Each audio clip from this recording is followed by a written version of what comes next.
Hello and welcome back. Uh, just to make sure everybody's paying attention, let me just.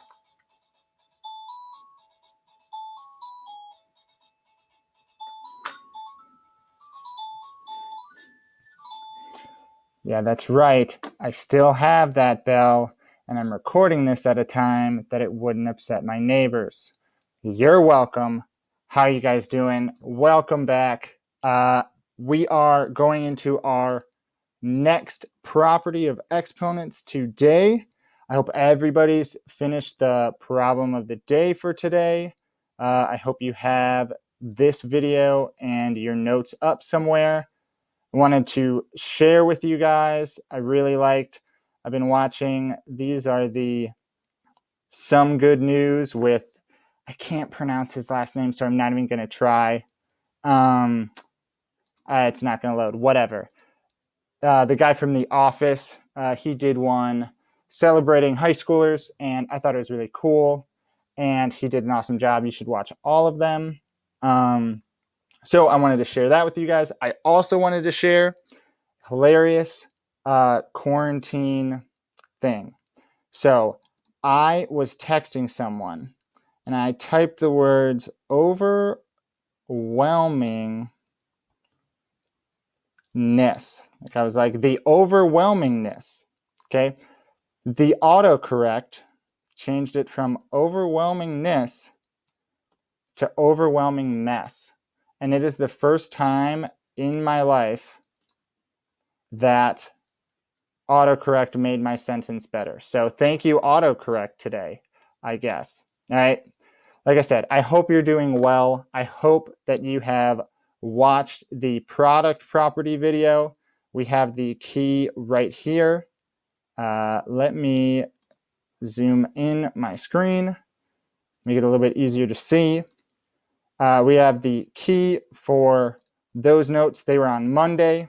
Again, might be Thursday, it might be Wednesday, it might be Friday or Saturday or Sunday, Monday or Tuesday for you.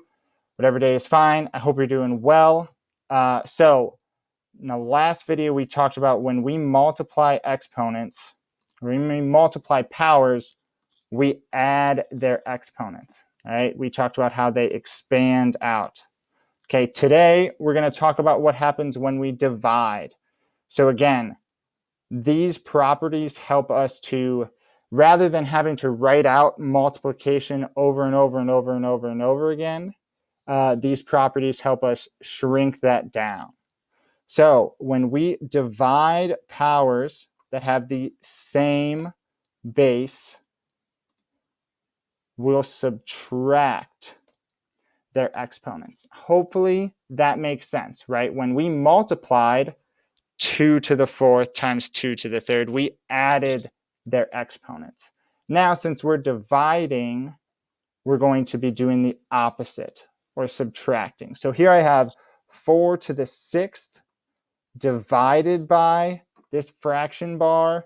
It's tricky when we first started talking about it, so I'll go over it again. Just means to divide. All right, so this is saying 4 to the sixth power divided by 4 to the third power equals 4 to the 6 minus 3 power. Okay, so this whole thing up here, you don't have to do this on yours. I'm just showing you. That is the exponent, 6 minus 3. All right, so it ends up that 4 to the 6 divided by 4 to the third is 4 to the 6 minus 3, or 4 to the third. All right, on here, hopefully you guys know this is not my handwriting. Miss Hershey used one of the whiteboards she had where she's living to draw this out. All right, so 4 to the sixth is 1 times 4 6 times. So 1, 2, 3, 4, 5, 6. 4 to the third is 1 times 4 3 times. 1, 2, 3. So when we divide, we are just canceling out these terms. So here we have this 4 and this 4, this 4 and this 4 and this 4 and this 4, all simplify right? That's kind of what's happening with the subtraction.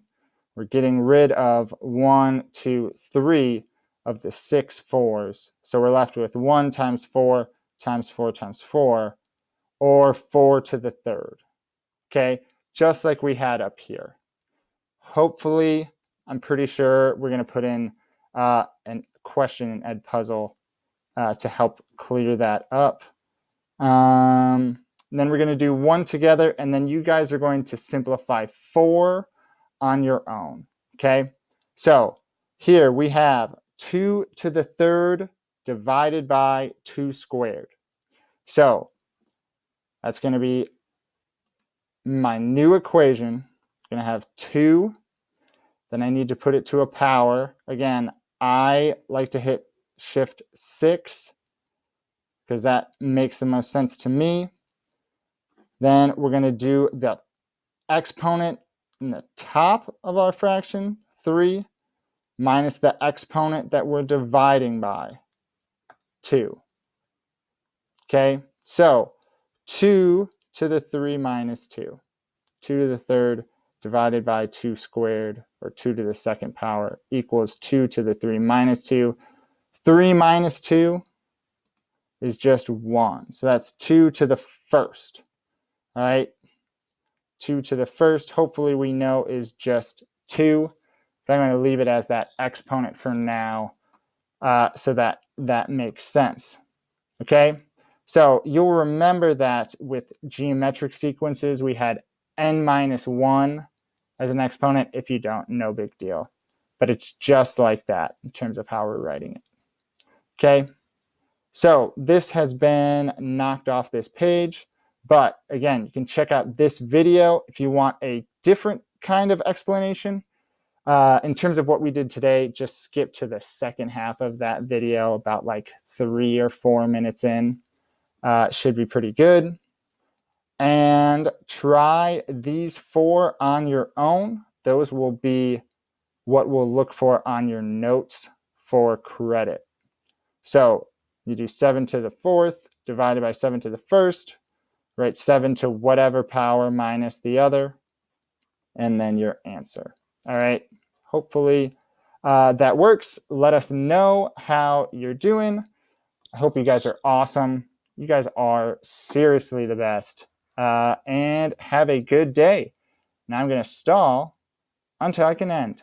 See you guys later.